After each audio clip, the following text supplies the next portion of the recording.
নবী মুহাম্মদ সাল্লাল্লাহু আলাইহি সাল্লামকে শুধুমাত্র মক্কা ও মদিনাবাসীদের জন্য প্রেরণ করা হয়েছে, এটা আপনি কোথায় পেয়েছেন?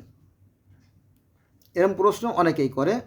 সে সমস্ত ভাইদের জন্য আমি বলবো যে নবী মুহাম্মদ সাল্লাল্লাহু আলাইহি সাল্লাম শুধুমাত্র মক্কা ও তার পার্শ্ববর্তীদের জন্য প্রেরিত হয়েছে, অর্থাৎ আরবি ভাষাভাষীদের জন্য প্রেরিত হয়েছে। সেই ব্যাপারে আমি কোরআনের অন্তত একটা, দুইটে, তিনটে আয়াত আপনাদের সামনে তুলে ধরবো। চলেন শুরু করি। এক নম্বরে আছে আপনার সূরা দুখান। সূরা দুখানের ৫৮ নম্বর আয়াতে বলা হয়েছে যে আল্লাহ বলতেছে, আমি তোমার ভাষায়, হে মুহাম্মদ, আমি তোমার ভাষায় কোরআনকে সহজ করে দিয়েছি। কেন কোরআনকে সহজ করে দিয়েছি? কারণ মাতৃভাষা ছাড়া কোনো বিষয় সঠিকভাবে বোধগম্য করাটা বেশ কষ্টসাধ্য ব্যাপার। এই জন্য আমি আরবি ভাষায় প্রেরণ করেছি। বুঝা গেছে? আচ্ছা, এবার আর একটা আয়াত, সেটা হচ্ছে যে আল্লাহ বলতেছে, এভাবে আমি তোমার প্রতি, আল্লাহ বলতেছে নবীরে যে এভাবে আমি তোমার প্রতি আরবি ভাষায় কোরআন নাজিল করেছি, যা দিয়ে তুমি মক্কাবাসীদের এবং এর পার্শ্ববর্তীদের সতর্ক করতে পারো। এটা কোথায় আছে জানেন? এটা আছে সূরার ৭ নম্বর আয়াতে। আচ্ছা, এবার আসেন আর একটা আয়াত দেই যাতে জিনিসটা মজবুত। আরও অনেক আয়াত আছে, সেটা আমি নোট করতে পারিনি।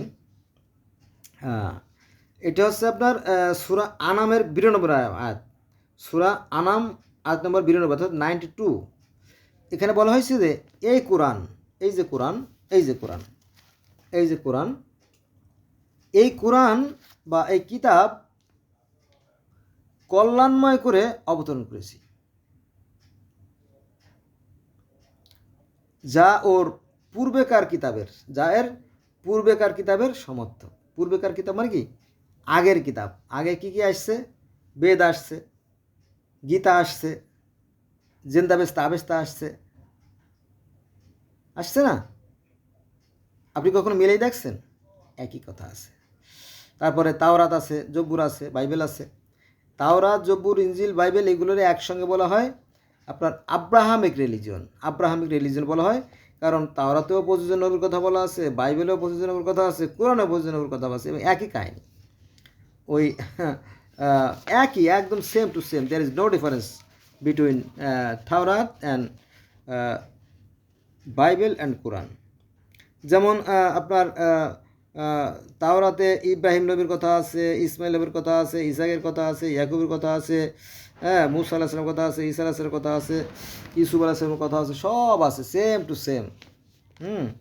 তো আগের দিন তো নাই, এখন মানুষ সচেতন হচ্ছে, আস্তে আস্তে সব জানা যাচ্ছে।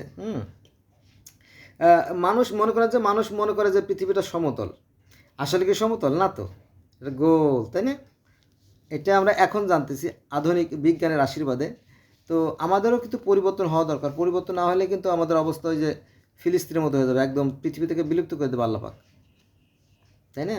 যারা জালেম জাতি, তাদেরকে আল্লাহ ভালোবাসেন না। যারা জালেম, যারা অত্যাচারী, অনবিচারী, তাদেরকে আল্লাহ পছন্দ করেন না, তাদেরকে ধ্বংস করে দেন।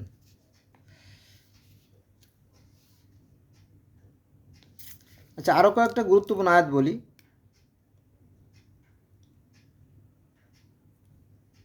আল্লাহ বলতেছে,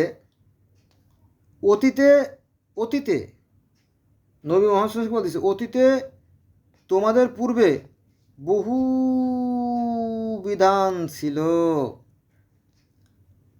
বহু বিধান ছিল, সেই বিধান কেমন ছিল? ওই যে আল্লাহ বলে যে আমার বিধানের কোনো পরিবর্তন নাই। আপনি দেখবেন যে পৃথিবীতে আমরা ৮০০ কোটি মানুষ আছি না? বর্তমানে ৮০০ কোটি প্লাস, ৮০০ কোটির বেশি মানুষ আছি আমরা।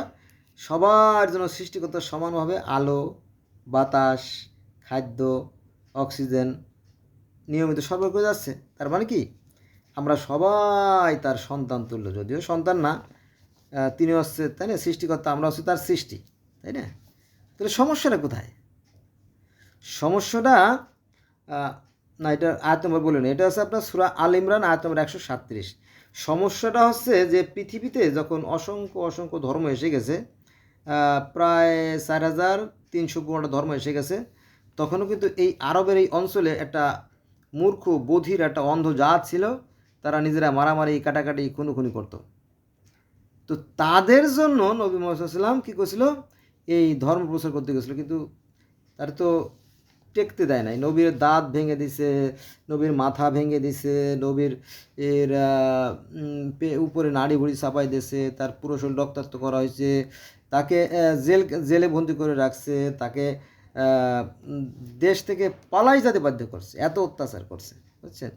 তারপরে তার যে নবী মুহাম্মদ সাল্লাল্লাহু আলাইহি ওয়াসাল্লামের যে প্রিয় যে কন্যা ফাতেমাকে হত্যা করা হয়েছে, তার পেটের বাচ্চাকে হত্যা করা হয়েছে, তারপরে হাসানকে হত্যা করা হয়েছে, হুসেনকে হত্যা করা হয়েছে, আলীকে হত্যা করা হয়েছে, আলীর 61,000 সৈন্যকে হত্যা করা হয়েছে, আয়েশাকে হত্যা করা হয়েছে, আয়েশার ভাইকে হত্যা করা হয়েছে, 360 জন সাহাবীকে হত্যা করা হয়েছে। তারপরে নবী মুহাম্মদ সাল্লাল্লাহু আলাইহি ওয়াসাল্লামের যে জমি ছিল, সেই জমি কেড়ে নেওয়া হয়েছে, জানেন তো, ফাদাকের জমিটা সব কেড়ে নিয়ে গেছে, একেবারে ওকে নিশ্চিহ্ন করে নবী মুহাম্মদ সাল্লাল্লাহু আলাইহি ওয়াসাল্লামের যে আহলে বায়ত অর্থাৎ আত্মীয় স্বজন যারা আছে তাদেরকে চিরতরে নিশ্চিহ্ন করে দেওয়া হয়েছে। 12 জন ইমাম ছিল, 12 জন ইমামের 11 জন ইমামকে ধরে ধরে আইনে একেবারে কল্লা কেটে ফেলাইছে। তারপরে ইমাম আবু হানিফা নামে একজন ছিল, তিনি আত্মগোপনে চলে গেছে। আজকে বহু বছর হয়ে গেছে, 1300-1400 বছর হয়ে গেছে। তো শিয়ারা মনে করে যে ইমাম মেহদি ইমাম আবু হানিফা এখনও বাইসে আছে, সে আসবে, এরকম একটা আশা নিয়ে থাকে আর কি। যাই হোক, অনেক কথা, কত কথা বলবো আর বলেন। শিয়ারা মনে করে যে ইমাম আবু হানিফা আসবে, তারপরে খ্রিস্টানরা মনে করে হযরত ঈসা আলাইহিস সালাম আবার আসবে, ইহুদিরা মনে করে যে দাজ্জাল আবার আসবে, বৌদ্ধরা মনে করে যে বুদ্ধ আবার আসবে, আরেক বুদ্ধ, তারপরে হিন্দুরা মনে করে যে কলকি অবতার আসবে, আর মুসলমানরা মনে করে যে হযরত ইমাম মাহদী আসবে, বুঝছেন। সবাই মনে করে আসবে আসবে আসবে, সবাই নিজের ধর্মকে বড় মনে করে। যেমন হিন্দুরা মনে করে যে শ্রীকৃষ্ণ স্বয়ং ভগবান, রাম স্বয়ং ভগবান, তারপরে খ্রিস্টানরা মনে করে যে ঈসা অর্থাৎ যিশু হচ্ছে ঈশ্বরের পুত্র, তারপরে দাজ্জাল হচ্ছে স্বয়ং ঈশ্বর, তিনি আসবেন। আর মুসলমানরা মনে করে যে কেউ কেউ মনে করে, সবাই না, যে নবী মুহাম্মদ সাল্লাল্লাহু আলাইহি ওয়াসাল্লাম নিজেই স্বয়ং ভগবান। আর এই যে সিরিয়ার যে প্রেসিডেন্ট বাশার আল আসাদ গত 8/12/2024 সালে পালাইয়া সিরিয়া চলে গেল। তো এই সিরিয়ার যে প্রেসিডেন্ট যারা, এরা হচ্ছে লুসাই ধর্ম। এই লুসাই ধর্মের বিশ্বাস যে অর্থাৎ আলী হযরত আলী আছে স্বয়ং ঈশ্বর, ভগবান, আল্লাহ, বোঝা গেছে এরকম ঠিক। অথচ আমরা সবাই কিন্তু একই স্রষ্টার সৃষ্টি, সবাইকে আমরা সমানভাবে ভালোবাসে, কিন্তু এই ধর্ম নিয়ে বাড়াবাড়ি করে মানুষ। এই বাড়াবাড়ির কারণে পৃথিবীতে অসংখ্য অসংখ্য রক্তপাত ঘটে গেছে, মারামারি কাটাকাটি খুনোখুনি হয়ে গেছে। তো আমি আপনাদেরকে অনুরোধ করবো, প্লিজ এই সমস্ত করেন না, একদম ধ্বংস হয়ে যাবেন, ইহকাল পরকাল দুই কুলে হারাবেন। মূল কথা আসি, হে বিশ্বাসীগণ, তোমরা আল্লাহ হতে তার রসুলের যে কিতাব রাসূলের প্রতি অবতীর্ণ করেছেন তাতে, এবং যে কিতাব পূর্বে তিনি অবতীর্ণ করেছেন তাতে বিশ্বাস করো। দেখেন, পূর্ববর্তী কিতাবের প্রতি বিশ্বাস রাখতে বলছে, করতে বলছে, কিন্তু হুজুর বলে না, হবে না, সব বাদ, সব লিটে গেছে।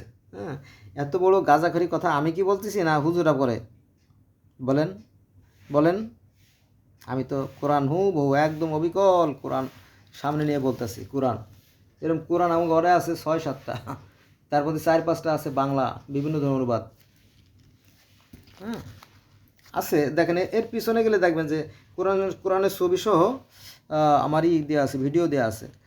অনেকে আমার কাছে প্রশ্ন করছে যে ওই যে 62 সূরা বাকারার 62তে যে অগ্নি উপাসকরা জান্নাতে যাবে, এটা কেউ মানতে রাজি না। পরে আমি সরাসরি একদম কোরআন শরীফ এর ছবি সহ পাঠাই দিছি, যদি কারো মন চায় দেখে নিতে পারেন আল্লাহ কি বলছেন। যাক, তাহলে আল্লাহ কি বলে, হে বিশ্বাসীগণ, তোমরা আল্লাহ হতে তার রাসূলে যে কিতাব অবতীর্ণ করেছেন তাতে, এবং যে কিতাব তিনি পূর্বে অবতীর্ণ করেছেন তাতে বিশ্বাস করো, করতে বলছে। কিন্তু হুজুর বলে না, ওগুলো বাদ, জান্নাতের টিকিট এখন থেকে আমি দেব, আমরা দেব, তাই না? কত বড় ভণ্ডামি, ধর্ম নিয়ে ভণ্ডামি করা যায়? কত সহজ সরল মানুষ যে ধোঁকা খায় ওই যে জান্নাতের লোভে। তারপরে হুর গেলে মানে লোভে অনেকে অজ্ঞান, বিজ্ঞান ছেড়ে দিয়ে অন্ধকারে ডুবে যায়, পরে দুই কুলি হারায়, না পাইলে ইহকাল, না পাইলে পরকাল। অথচ সৃষ্টিকর্তা, বিজ্ঞান মানে জ্ঞান, বিজ্ঞান শব্দের অর্থ জ্ঞান, বিশেষ জ্ঞান আর কি। পরীক্ষা নিরীক্ষা যাচাই মানে পরীক্ষা নিরীক্ষা যাচাই অতীত জ্ঞান, সেটা হচ্ছে বিজ্ঞান। কিন্তু আমরা আমাদের বিজ্ঞান কাজে লাগাই না, অথচ কোরআনে প্রায় 500-র মতো শব্দ আছে বিজ্ঞানের শব্দ, গবেষণার আয়াত আছে 44টা। এই বিষয়গুলো উচ্চারণ করেই না।